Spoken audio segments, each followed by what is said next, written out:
પ્રભુની સ્તુતિ કરો. પ્રભુના ઘરમાં જે ઊભો છે તે પ્રભુના ઘરની દરગાહમાં છે.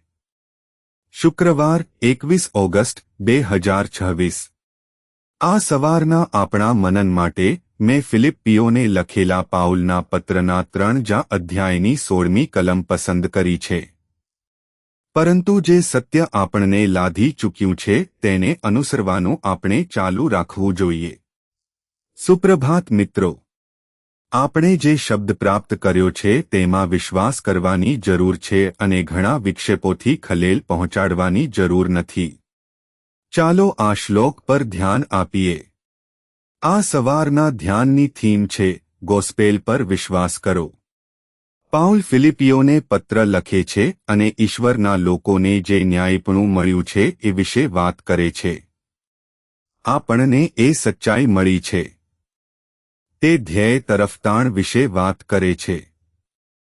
આપણામાંના દરેકનું લક્ષ્ય છે ખાસ કરીને ગોસ્પેલને સમજવામાં. અને ગોસ્પેલ જીવે છે. પ્રારંભિક ચર્ચમાં ગોસ્પેલની સમજ અને ધર્મશાસ્ત્રીય સ્થિતિને લગતા ઘણા વિક્ષેપો હતા.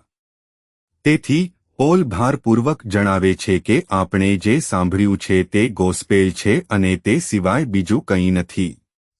પરંતુ ત્યાં ઘણી બધી ખલેલ હોવાથી ત્યાં ઘણા એવા હતા જેઓ જુદી જુદી વસ્તુઓ વિશે વાત કરતા હતા. પાઉલ જણાવે છે કે આપણે કઈ રીતે વિશ્વાસમાં આગળ વધવાની જરૂર છે. આપણે કેવી રીતે ધ્યેય તરફ દબાવવાની જરૂર છે. અટલ. પછી તે કહે છે, અમે આ શબ્દ સમજી ગયા છીએ અને આપણે આગળ વધવાની જરૂર છે.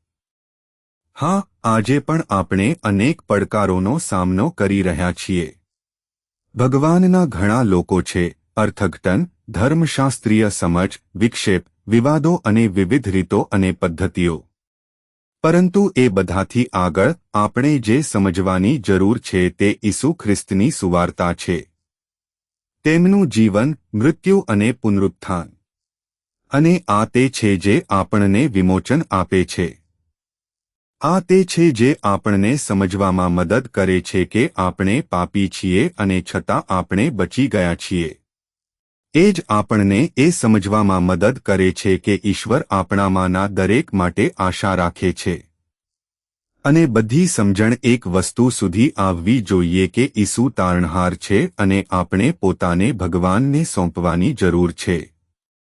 ચાલો આપણે વિશ્વાસમાં આગળ વધીએ અને આપણે જે પ્રાપ્ત કર્યું છે તેના પ્રત્યે હંમેશા સાચા રહીએ. તે ગોસ્પેલની સમજ છે. પ્રાર્થના. કૃપાળુ ભગવાન, સ્વર્ગીય પિતા, અમને મદદ કરો. ભગવાન, ખરેખર તમને પોતાને સમર્પણ કરવા, તમારામાં વિશ્વાસ કરો. ખ્રિસ્તના નામે હું પ્રાર્થના કરું છું. આમેન.